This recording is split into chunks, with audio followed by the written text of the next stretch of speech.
Welcome to విధాత.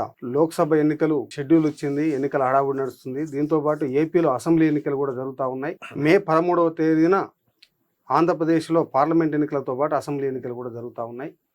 అక్కడ రెండు గ్రూపులుగా రాజకీయాలు వచ్చాయి. ఒకటి వైసీపీ గ్రూపు, రెండవది మిగతా పార్టీలు మొత్తం కూడా టీడీపీ కూటమితోటి ఉన్నాయి. ఇట్లా రెండు గ్రూపులు హోరాహోరీ పోరాటం చేస్తూ ఉన్నాయి. ఇదే సమయంలో కాంగ్రెస్ పార్టీ తన ఉనికిని కాపాడుకునే ప్రయత్నం కూడా ఆంధ్రప్రదేశ్లో చేస్తూ ఉంది.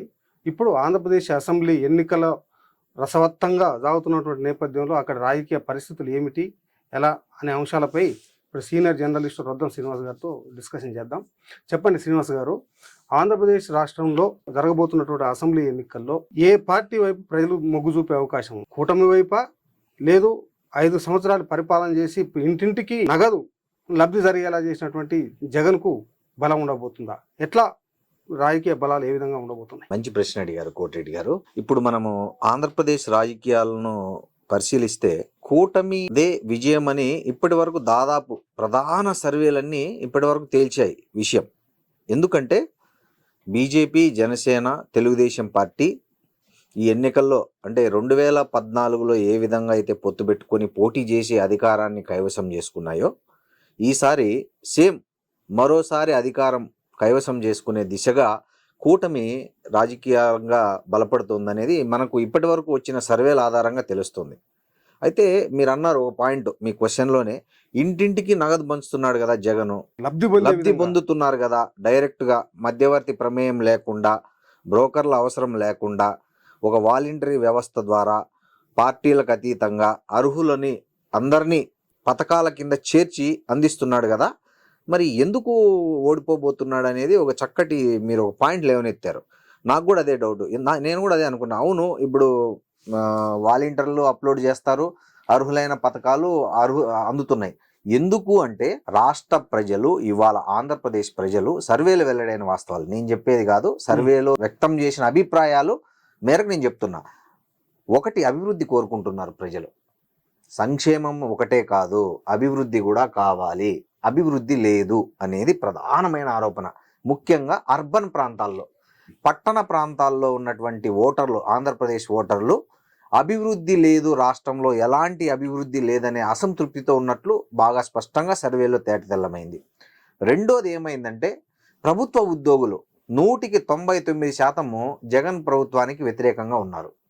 ఎందుకంటే వారం రోజుల్లో సిపిఎస్ రద్దు చేస్తానన్న జగను 5 సంవత్సరాలైనా కూడా రద్దు చేయకపోగా, దానికంటే ఘోరమైన ఇంకోటి ఏదో జీపీఎస్ వ్యవస్థను తెచ్చిపెట్టాడు, మమ్మల్ని నమ్మించి నట్టేట ముంచాడు అనేది ఉద్యోగుల్లో ఉన్న ఆవేదన. అదేవిధంగా వాళ్ళ పిఆర్సీ విషయంలో కానీ, డిఏల విషయంలో కానీ, ఇతర ఇప్పుడు రిటైర్డ్ అయిన వాళ్ళకు డబ్బులు వచ్చే పరిస్థితి లేదు. వాళ్ళ జీపీఎస్ ఖాతాల్లో ఉన్నవి సిపిఎస్ ఖాతాల్లో ఉన్న డబ్బులన్నీ బటన్ నొక్కడానికి వాడేసుకున్నారు, వాళ్ళ ఖాతాలన్నీ ఖాళీ చేసేసారనేది ఉద్యోగుల్లో తీవ్రమైన అసంతృప్తి నెలకొంది. వీటన్నిటికి మించి ఈ ఫేస్ యాప్లు పెట్టి వాళ్ళు 1 నిమిషం లేటుగా పోయినా, 2 నిమిషాలు లేటుగా పోయినా కూడా ఆబ్సెంట్గా ట్రీట్ చేయడము, వాళ్ళకు ఇట్లాంటివన్నీ ప్రభుత్వ ఉద్యోగుల్లో మాత్రము తీవ్రమైన వ్యతిరేకత ఉంది. పట్టణంలో ఉన్నటువంటి ఓటర్లు వ్యతిరేకంగా ఉన్నారు, ప్రభుత్వానికి వ్యతిరేకంగా. అవును, గ్రామీణ ఓటర్లు మొత్తం కూడా ప్రభుత్వానికి అనుకూలంగా ఉన్నారు అనేది మీ సెంటెన్స్ లో వచ్చింది. గ్రామీణ ఓటర్లు శాతం జగన్ వైపు ఉన్నారు. ఇక్కడ కూడా ఏదైనా ఇక్కడే ఎక్కువ శాతం, అక్కడే ఎక్కువ శాతం. సపోజ్ అలా చూసినప్పుడు ఈ జగన్ కే బలం మొగ్గు ఎక్కువ చూపే అవకాశం ఎక్కువ ఉంది కదా. ఎందుకంటే పట్టణాల కంటే గ్రామీణ ప్రాంతాలను ఓటర్లు. అదే నేను అదే చెప్పబోతాను. నెక్స్ట్, ఉద్యోగులు 1 నిమిషం లేట్ అయినా చర్యలు తీసుకుంటున్నాడు అంటే క్రమశిక్షణ పనిచేయమనే కదా జీతాలు ఇచ్చేది.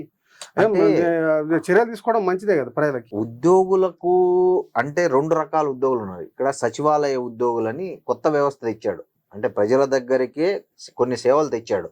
అయితే ఆ సచివాలయ ఉద్యోగుల్లో ఒక 10 మంది ఒక గ్రామానికి సచివాలయ ఉద్యోగులు ఉంటే నలుగురికి బండెడు పని ఉంటుంది, 6 మంది ఖాళీగా ఉంటున్నారు. ఇప్పుడు ఏమైపోయిందంటే ఈ సమతుల్యత లోపించింది. పనిలో ఉండేటోనికి 14 గంటల పని ఉంటుంది, లేనోనికి గంట కూడా పని లేదు. తర్వాత పిఆర్సీ లేదు, ఐఆర్ ఇచ్చిన దాంట్లో కూడా తగ్గించాడు, హెచ్ఆర్ఏ తగ్గించాడు. మా టీఏడిఏలు ఇంతవరకు పేపర్ల మీద ఇవ్వడం తప్ప ఒక్క టీఏడిఏ ఇంప్లిమెంట్ కాలేదు.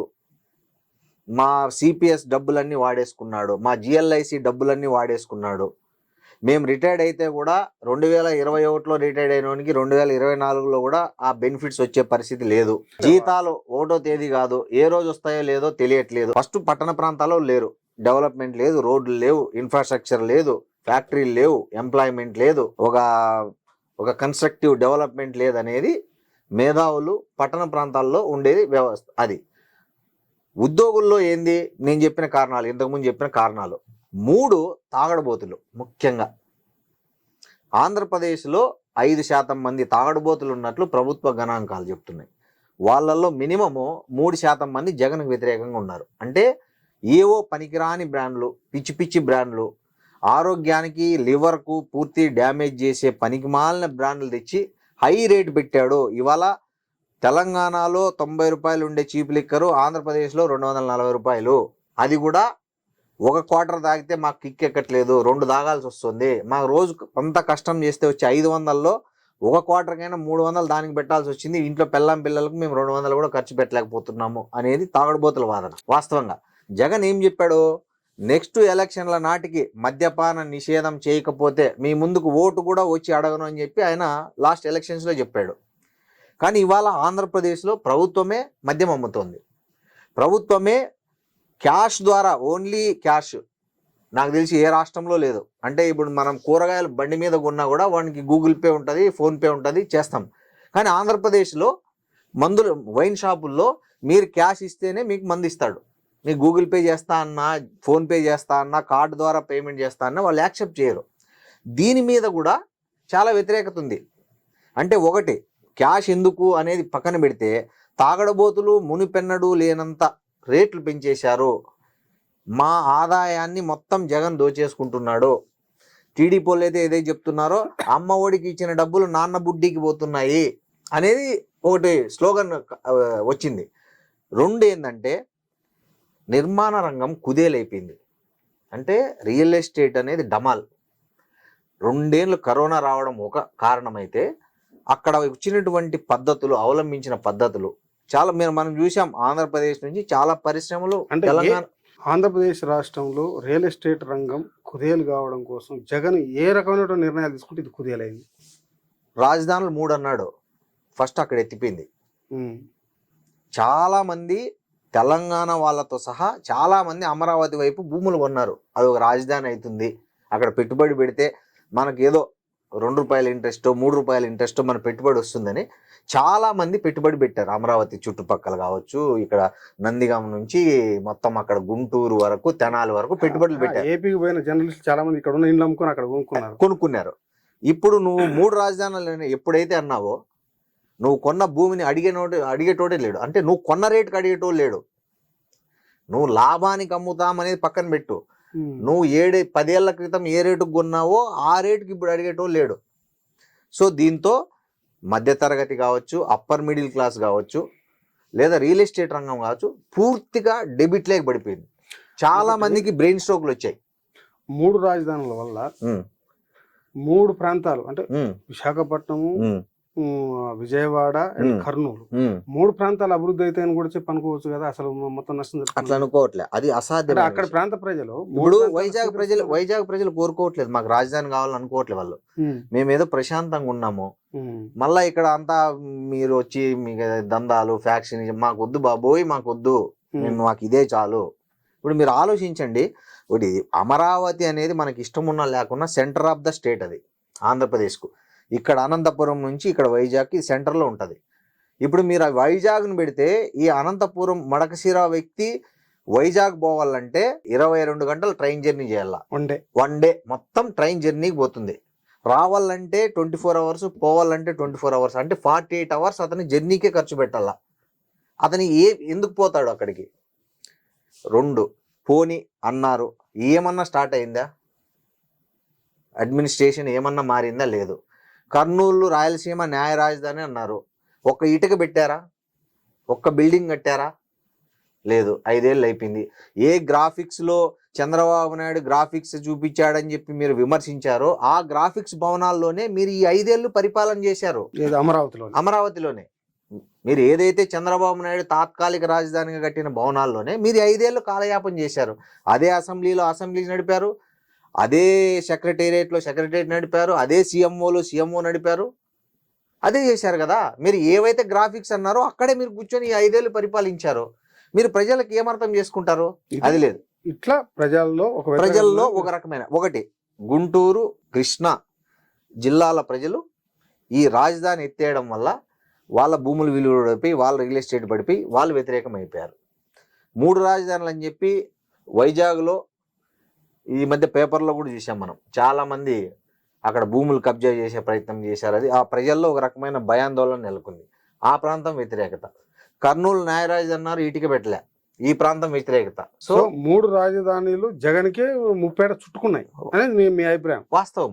ఎందుకంటే ఏ ఒక్కటి మీరు ఆచరణలో చేసి చూపించింటే ప్రజలు హర్షించిందిరేమో, దాని ఫలితాలు చూసింటే వాళ్ళలో ఉన్న అపోహలు తొలగిపోయి, ఆ భయాలు తొలగిపోయి, అరే మనకు జగన్ మంచి చేసినాడని వచ్చేదేమో అభిప్రాయం. ఏమీ చేయలేదు కదా ఆన్ పేపర్ ఈ రోజు వరకు, ఎక్కడ ఏమి కాలే. అంటే దీని మీద కోర్టులో కేసులు నడిచాయి కదా, స్టేలు కూడా ఉన్నాయి కదా, దానివల్ల కూడా జాప్యం కావచ్చు కదా. ఇప్పుడు కోర్టుల్లో కేసులు ఉన్నాయి అని అంటే కోర్టుల్లో కేసులు ఎత్తించుకోవడానికి ప్రభుత్వం నుంచి వచ్చిన ఎఫర్ట్ ఏందనేది కూడా చూస్తారు కదా. ఇప్పుడు మన చిత్తశుద్ధిని కూడా గమనిస్తారు కదా ప్రజలు. నా మీద ఒక కేసు వేశారు మీరు, నా కేసు నేను ఎత్తేపించుకోవడానికి నా ప్రయత్నం అంటూ ఒకటి ఉంటుంది కదా, నాకు విల్లుంటే అది ఎంత అనేది కూడా జనం చూస్తారు కదా. సో అదేది కనపడలేదే అనే విమర్శ కూడా ఉంది. పోని దాంతో రియల్ ఎస్టేట్ పడిపోయింది. ఇంకోటి ఏం చేశారంటే రాష్ట్రంలో ప్రతిదీ చిన్న లేఅవుట్ నుంచి పెద్ద లేఅవుట్ వరకు అప్రూవల్ ఉండాలా, గవర్నమెంట్కి ఇంత స్థలం వదలల్లా, వెంచర్ ఉండాలా, అట్లుంటేనే రిజిస్ట్రేషన్ చేయండి అని చెప్పారు. దాంతో ఒక 2 years ఖాళీ ఏదైతే ఇన్కమ్ సోర్స్ ఉన్న డిపార్ట్మెంట్లు ఉన్నాయో దాంతో ఇట్లాంటి జీవోల వల్ల ఇప్పుడు ఊర్లో ఉంటుంది, ఒక చిన్న గ్రామం ఉంటుంది, వాడు 1 ఎకరంలో 10 మందికి ప్లాట్లు వేసి అమ్ముకుంటాడు. వాడు దాంట్లో నీకు 30 సెంట్లు గ్రామ పంచాయతీకి అండర్టేకింగ్ ఎందుకు ఇస్తాడు? అది లేకుండా నువ్వు చేయవు. 40 అడుగులు రోడ్డు ఉంటేనే చేయండి అంటావు. మంచిదే, అంటే ఇవన్నీ నిబంధనలన్నీ మంచివే, ప్రజలకు మంచి రోడ్లు వస్తాయి, మంచి సౌకర్యాలు వస్తాయి. కానీ వాస్తవ పరిస్థితులు అలా ఉన్నాయా అంటే అక్రమాలను ప్రోత్సహించకూడదు. అదే చెప్తున్నా. అంటే మోస్ట్ ఆఫ్ ద వైసీపీ లీడర్సే దీంట్లో నష్టపోయారు. రాష్ట్రంలో చాలా మంది వైసీపీ వాళ్ళే 2 ఎకరాలు 3 ఎకరాలు కొని కోట్లు పెట్టి ఈ నిబంధనల ప్రకారం రోడ్లు వేసి అమ్ముకోలేక, ఈ నిబంధనల ప్రకారం ఇంత భూమి పంచాయతీకి ఇచ్చి రోడ్లు ఇంత వేస్తే వాళ్ళు ఆ ఊరికి ఉన్న రేటు కంటే 3 ఇంతలు పెట్టాలా. అంటే వైసీపీ కార్యకర్తలే జగన్ ప్రభుత్వం రావద్దని కోరుకుంటారా? కార్యకర్తలు కాదు, వైసీపీ సర్పంచులు, జెడ్పీటీసీలు, ఎంపీటీసీలు 1 రూపాయి పని లేదు మాకు ఈ 5 ఏళ్లలో. మేము ఎన్నికల కోసం ఖర్చు పెట్టుకున్న డబ్బులు కూడా మాకు రిటర్న్ రాలేదు. మేము ఊరికే ఉత్సవ విగ్రహాల్లాగా ఉన్నాము. మేము ఓటేస్తామేమో జగన్కు ఇవాళ, కానీ ఇంకోరికి ఓటు వేయండి అని అడిగే పరిస్థితిలో మేము లేము అని చెప్తున్నారు వాళ్ళు. అందుకే వైసీపీకి సంబంధించినటువంటి చాలా మంది నాయకులు, ఎమ్మెల్యేలు పార్టీలు మారుతున్నారా? ఎమ్మెల్యేలను మారుస్తున్నారు జగన్. ఆ మారిన ఎమ్మెల్యేలు ఏమంటున్నారు? మా సొంత నిర్ణయం ఏదన్నా ఉందా? ఆయన గడప గడపకు పోమంటే గడప గడపకు పోయాము. మాదేముంది? పైన సీఎం జగన్ ఉన్నాడు, కింద వాలంటీర్ ఉన్నాడు, మధ్యలో మేమంతా డమ్మీలు. పైన ఆయన ఏం చెప్తాడు, కింద వీళ్ళు ఇంప్లిమెంట్ చేస్తారు. మధ్యలో ఎమ్మెల్యే పాత్ర ఏముంది? ఎంపీపీ పాత్ర ఏముంది? జెడ్పీటీసీ పాత్ర ఏముంది? ఆయన బటన్ నొక్కుతాడు, అందరి అకౌంట్లోకి డబ్బులు పడతాయి. ఆంధ్రప్రదేశ్ రాష్ట్రంలో వైసీపీ అధికారంలో ఉంది, జగన్ సీఎం గా ఉన్నాడు. జగన్ ఏలుబడిలో ఆ పార్టీ ఎమ్మెల్యేలంతా డమ్మీలే అని అక్కడ ప్రజలు ఏమైనా భావిస్తున్నా? ప్రజలు భావిస్తున్నారు, ఎమ్మెల్యేలు కూడా భావిస్తున్నారు. ఎమ్మెల్యేలు కూడా మేము డమ్మీలు, మా చేతులు ఏమి లేదు అంటున్నారు. అంటే గెలిచినా మాది తప్పు, మాది కాదు, ఓడినా మాది కాదు, తప్పు కాదు. ఎందుకంటే మేము రెండింటికి కారణం జగనే. అవును, మేము లబ్ధిదారిని ఎంపిక చేసే హక్కు మాకు లేదు, తీసేసే హక్కు మాకు లేదు. ఆయన పెట్టిన రూల్స్ ప్రకారం వాలంటీర్ డిసైడ్ చేస్తాడు ఎవరికేమి ఇల్లని. ఆ వాలంటీర్ డిసైడ్ చేయడానికి ఆయన బటన్ నొక్కి డబ్బులు గాని పథకాలు గాని అందిస్తాడు. మధ్యలో మేమేం చేశాము? మా పాత్ర ఏముంది? ఇప్పుడు మమ్మల్ని ఎందుకు మారుస్తున్నారు? మేము ఇంత ఖర్చు పెట్టుకున్నాము, ఇంత ఎన్నికల్లో ఇంత కోట్లు ఖర్చు పెట్టాము, మా డబ్బులు కూడా మాకు రాలే, ఇప్పుడు మళ్ళీ మమ్మల్ని పార్టీ నుంచి కూడా బయటికి గెంటేస్తున్నారు, చేస్తున్నారు. మేము చేసే నేరం ఏముంది? ఇప్పుడు నీ వల్ల గెలిపించా అంటున్నావు కదా, నీ బొమ్మ చూసే ఓటేస్తారు, మా బొమ్మ చూసి కాదు కదా. అట్లాంటప్పుడు మేముంటేమి ఎవరుంటేమి అనేది వాళ్ళ ఆవేదన. ఓడిపోతే నీ బొమ్మను చూసి ప్రజలు ఓట్లు వేయాలి కానీ మాకు సంబంధం లేదనేది ఎమ్మెల్యేల మాట. అప్పుడు కూడా జగన్ బొమ్మ చూసి మాకు ఓట్లు వేశారు. ఇప్పుడైనా ఎప్పుడైనా మళ్ళీ రోడ్డు పైన జగన్ బొమ్మ చూసి ఓడిపోవడం. ఓడిపోవడమే, మాదేం లేదు అంటున్నారు. అంటే మధ్యలో మేము చేసింది ఏమీ లేదు, పైన సీఎం కింద వాలంటీరు, మధ్యలో ఏం లేదు మాది పాత్ర, మేము ఊరికే స్టిక్కర్ వేసుకొని తిరుగుతున్నాము. అంటే వైసీపీ ఎమ్మెల్యేలంతా స్టిక్కర్ కాలే, స్టిక్కర్ ఎమ్మెల్యేలు అని వాళ్ళే చెప్తున్నారు బాహాటంగా.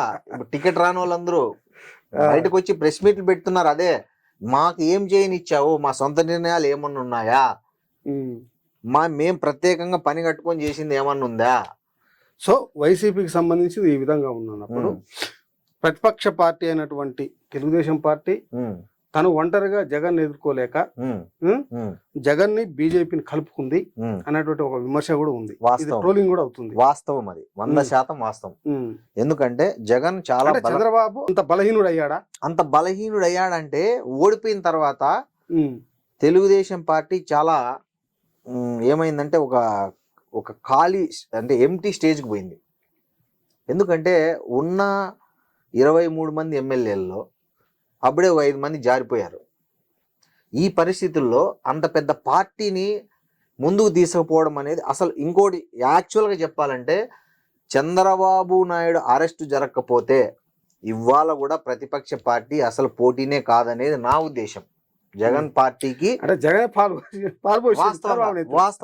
వాస్తవంగా చంద్రబాబు అరెస్ట్, అది కూడా ఎన్నికలకు ముందు 6 నెలల ముందు ఆయన్ని ఎప్పుడైతే తీసుకెళ్లి జైల్లో పెట్టారో తెలుగుదేశం పార్టీని బలపరిచారు, తెలుగుదేశం కార్యకర్తల్లో ఒక యూనిటీని తెచ్చారు.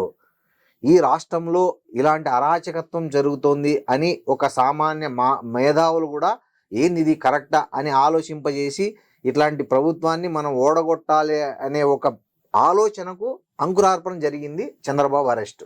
అంటే పవన్ రెచ్చగొట్టారు. పవన్ కళ్యాణ్ సైలెంట్గా ఉన్నోన్ని ప్రతి దాంట్లో 3 పెళ్ళాంలు 5 పెళ్ళాంలు ఇది రెచ్చగొట్టి రెచ్చగొట్టి రెచ్చగొట్టి రెచ్చగొట్టి అసలే అతనికి తిక్కుంది, దానికి ఒక లెక్క లేదు.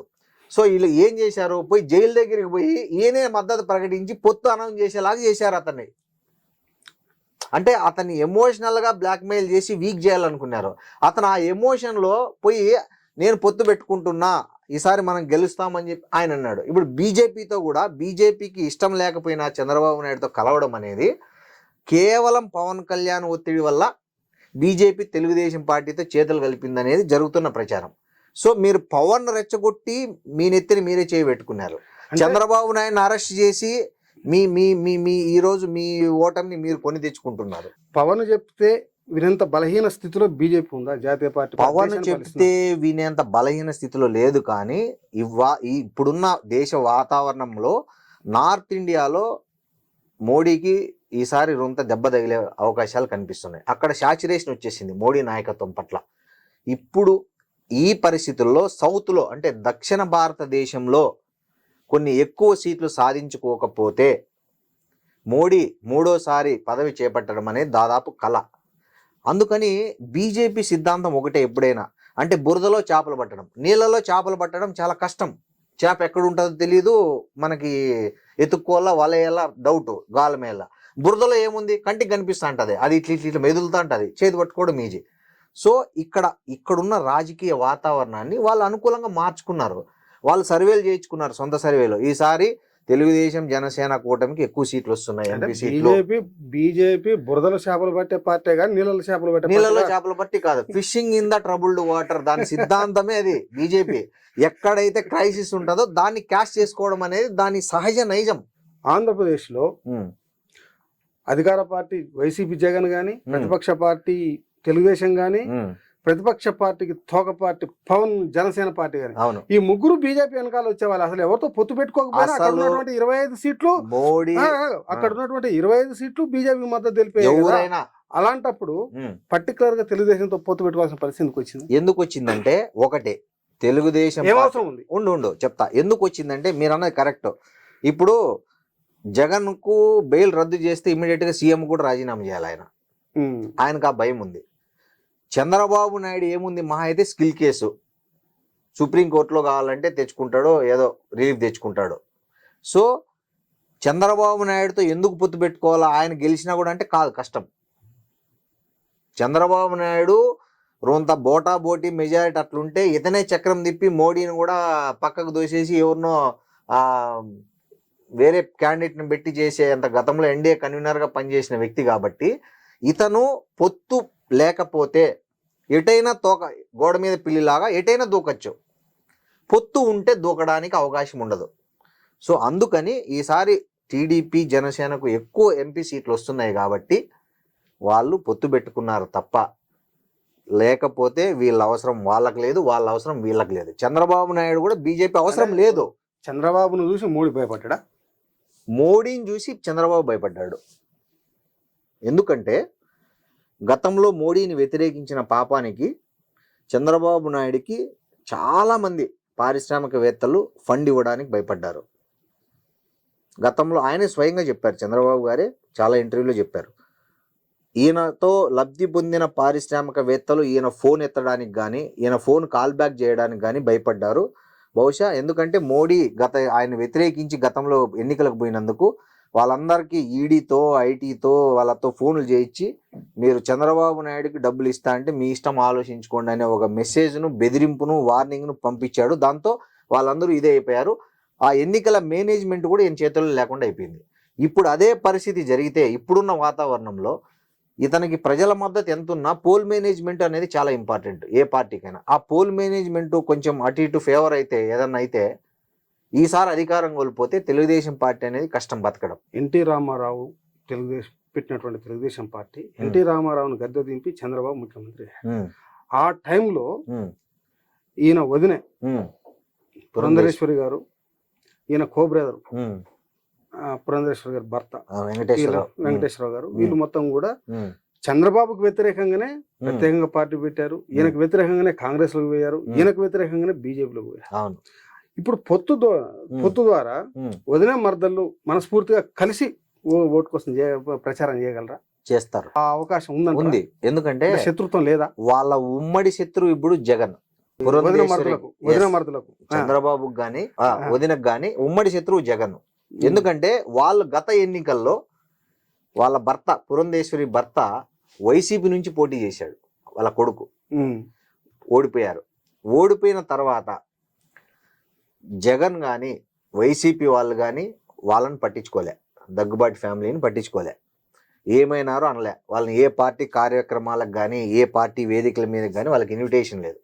దాంతో వాళ్ళు ఏం చేశారంటే కొద్ది రోజులకి అవమానంగా భావించారు. జగన్ మమ్మల్ని అవమానించాడు, నిరాదరణించాడు, మా కనీసం ఇప్పుడు ఎమ్మెల్యే ఓడిపోయినాడు అనుకో ఎగ్జాంపుల్, ఏ ఎమ్మెల్సీ ఆఫర్ చేయొచ్చు, లేదా ఏదో పదవి నామినేటెడ్ పదవి ఇవ్వచ్చు, అట్లంతా ఏమి ఇవ్వకుండా మమ్మల్ని సైడ్ చేసేసాడు అనే ఆవేదనలో వాళ్ళు ఉండిపోయారు. సో కాబట్టి వాళ్ళు జగన్కు తగిన గుణపాఠం చెప్పాలని లోపల ఉండే ఉంటుంది కదా ఎవరికైనా. ఇప్పుడు మమ్మల్ని నన్ను నిర్లక్ష్యం చేసి వాడుకొని వదిలేసినాడు అనుకున్నప్పుడు కొంచెం ఉంటుంది. సో అట్లాంటి ఒపీనియన్లో వాళ్ళు ఉన్నారు. ఇంకా చంద్రబాబు నాయుడికి ఏకైక ప్రత్యర్థి జగన్ రాజకీయంగా. సో ఇద్దరు ఆ కామన్ పాయింట్ మీద ఒకటైతారు తప్ప బంధుత్వాల మీద శత్రువు మిత్రుడు అనే సిద్ధాంతం తప్ప వేరేది ఇక్కడ బంధుత్వం అనేది కలవదు. అది ఉంటే వేరే ఇంటి దగ్గర ఉంటుంది కానీ ఈ విషయాల్లో కలవదు. సో అందుకని అంటే బీజేపీ కూడా తెలివిగా ఆమెను పెట్టడం వెనక అదే కారణం అనుకుంటున్నాను నేను. అంటే వాళ్ళు ఈ పరిస్థితులన్నీ ఊహించే ఈమెయితే కరెక్ట్ అని సోము వీర్రాజును మార్చి కన్నా లక్ష్మీనారాయణ తర్వాత ఈమెను పెట్టారని అనిపిస్తుంది. సో అది ఒక రకంగా అంటే ఇప్పుడు సోము వీర్రాజు కన్నా లక్ష్మీనారాయణ కంటే ఈమె కొంచెం ఎఫెక్టివ్గా పనిచేస్తుంది. కాకపోతే ఏంటంటే ఇప్పుడు విషాదం ఏంటంటే ఏపీ బీజేపీలో సగం మంది జగన్ మద్దతుదారులే ఉన్నారు. ఎందుకంటే మీరు గమనించండి, అంతకుముందు వాళ్ళు ఏదన్నా సోము వీర్రాజుకు ఏదన్నా కార్యక్రమం చేస్తే విపరీతంగా మద్దతు వచ్చేది. కన్నా లక్ష్మీనారాయణ చేస్తే తగ్గింది, కొంచెం తగ్గింది. ఎందుకంటే ఆయన ప్రో టీడీపీ మొదలు పెట్టాడు. కన్నా లక్ష్మీనారాయణ తగ్గింది. సోము వీర్రాజు ఎప్పుడు విమర్శించేవాడు, చంద్రబాబుని తిట్టేటోడు, జగన్ తిట్టేటోడు. సో దాంతో వీళ్ళందరూ బాగా సోము వీర్రాజుని ఎవరైనా టీడీపీ వాళ్ళు ఏమన్నా అంటే వీళ్ళు అందరూ లేచేవాళ్ళు. ఇప్పుడు ఈమె పురంధేశ్వరి ఒక్కతే రోడ్ల మీదకి వెళ్ళి వైన్ షాపుల దగ్గరికి వెళ్ళి ఈరోజు మీరు ఎంత అమ్మినారు, ఎంత డబ్బులు వచ్చినాయి, ఎక్కడుంది లెక్క చూపి అంటే ఆమెను నానా బూతులు తిట్టారు వైసీపీ వాళ్ళు కానీ సోషల్ మీడియా వాళ్ళు కానీ. ఆమెను తిడుతుంటే మా పార్టీ లీడర్ని ఇట్లా తిడతారా, మా పార్టీ అధ్యక్షురాలని ఇట్లా తిడతారా అని ఖండించిన బీజేపీ నాయకులు లేడు. అది కాదు, పొత్తులో భాగంగా 6 పార్లమెంట్ సీట్లు పోటీ చేసేటట్టుగా ముందుకు వచ్చింది కదా. ఇంతకుముందు ఒక సీటు కూడా ఒక సీటు కూడా లేదు. దిక్కులేదు 10 కదా. అసెంబ్లీ 6 ఎంపీ సీట్లు తెస్తే కూడా ఆమెను బాగా చేశారనేటోళ్ళు లేరు. ఆ, అంటే చూడండి విషాదం. ఎందుకంటే బీజేపీలో ఎక్కువ శాతం మంది, ఏపీ బీజేపీలో పర్టికులర్ గా చంద్రబాబు వ్యతిరేకులు, జగన్ కు మద్దతుదారులు. మరి వీళ్ళు ఉమ్, ఈ కూటమిలో భాగంగా ఉమ్, ఈ 10 అసెంబ్లీ సీట్లలో ఉమ్, బీజేపీ వాళ్ళు గెలిచారు అనుకున్నాం. చంద్రబాబు నాయుడు కష్టపడి, ఉమ్, పవన్ ఇద్దరు కష్టపడి గెలిపించారు అనుకున్నాం. ఉమ్. తర్వాత వీళ్ళు డైరెక్ట్ 10కి 10 జగన్ బోరని గ్యారంటీ ఏం గ్యారంటీ లేదు, ఏమైనా జరగచ్చు, గ్యారంటీ లేదు. అంటే మెజారిటీ అనేది అంటే నియర్ బై ఉందనుకోండి, మీరు అన్నట్లు 10కి 10 రాత్రి వెళ్ళిపోయినా మీరు ఆశ్చర్యపడద్దు. అంటే ఏపీ బీజేపీలో జగన్ మద్దతుదారులు ఉన్నారు కాబట్టి తన ఇల్లును చక్కబెట్టుకోవాల్సినటువంటి పని ఇప్పుడు బీజేపీ పార్టీకి ఉందనేది మీరు అభిప్రాయపడుతున్నారు? ఖచ్చితంగా ఉంది. అలా అయితే ఈ కూటమి ముందుకు పోతే లేకపోతే పోదనేది పోదు. అంటే పోయినా ఒడిదుడుకులు ఉంటాయి, ఒడిదుడుకులు ఉంటాయి అనేది మీరు అంటా ఉన్నారు. అవును. సో అంటే బోటా బోటీ మెజారిటీ వస్తే, థంపింగ్ మెజారిటీ వచ్చింది అనుకోండి, అప్పుడు ఏం చేయలేరు, ఎవరేం చేయలేరు. సో బోటా బోటీ వచ్చినప్పుడు చాలా డ్రామాలు ఉంటాయి, చాలా ట్విస్టులు ఉంటాయి, చాలా చాలా వెన్నుపోట్లు ఉంటాయి, చాలా చాలా గోడల దూకడాలు, పార్టీలు మారడాలు చాలా ఉంటాయి, ట్విస్టుల మీద ట్విస్టులు ఉంటాయి. అయితే ఈ ఎన్నికల్లో గెలిచిన చంద్రబాబుకు సవాలే. ఫస్ట్ ప్రభుత్వాన్ని నిలబెట్టుకోవడం ఒక సవాలు. రాష్ట్రం ఇప్పుడున్న ఆర్థిక పరిస్థితుల్లో ఆయన పెట్టినటువంటి హామీలన్నీ నిలబెట్టుకోవడం అనేది అతిపెద్ద సవాలు. అదొక సపరేట్ అంశం. ప్రస్తుతం ఈ ఎన్నికల వాతావరణం ఉంది కనుక రాజకీయంగా ఇప్పుడు 10 సీట్లు 6 ఎంపీ, 25, 24, 23 ఎమ్మెల్యేలు, 2 ఎంపీలు, మిగతా ఇటు. వీటిల్లో అసెంబ్లీ సీట్లలో బీజేపీ 10కి 10 గెలిచిన, 24కి 24, 23కి 23 జనసేన గెలిచిన, ఈయనకు ఏ అర్ధరాత్రి తారుమారే అవకాశం ఉంది. దీన్ని కాపాడుకోవడం కోసం కూడా నిత్యం ఎత్తుగడలతో రాజీలతో చంద్రబాబు నాయుడు బతకాల్సినటువంటి పరిస్థితి అయితే ఈ ఎన్నికల వాతావరణం పరిశీలిస్తే అర్థమవుతా ఉంది. అవుతుంది. మరి ఇలా ఉంది అని ప్రజల్లోకి అర్థం అవుతాయి. అసలు ప్రజలు ఓట్లేస్తారా? ప్రజలు ఎక్కువ ఓట్లేస్తారు తెలుగుదేశానికి. ఎట్లా? ఎందుకంటే వాళ్ళకి తెలుసు బీజేపీ గోడ మీద పిల్లి, అది ఎటైనా మారచ్చు. లోపల జగను, పైకి చంద్రబాబు అంటున్నారనేది మొన్న మోడీ సభతో ఇంకా స్పష్టంగా తెలిసింది ఆంధ్రప్రదేశ్ ప్రజలకు. మోడీ చిలకలూరుపేట సభలో ఒక్క మాట జగన్ గాని, జగన్ ప్రభుత్వాన్ని గాని ఏం విమర్శించలే.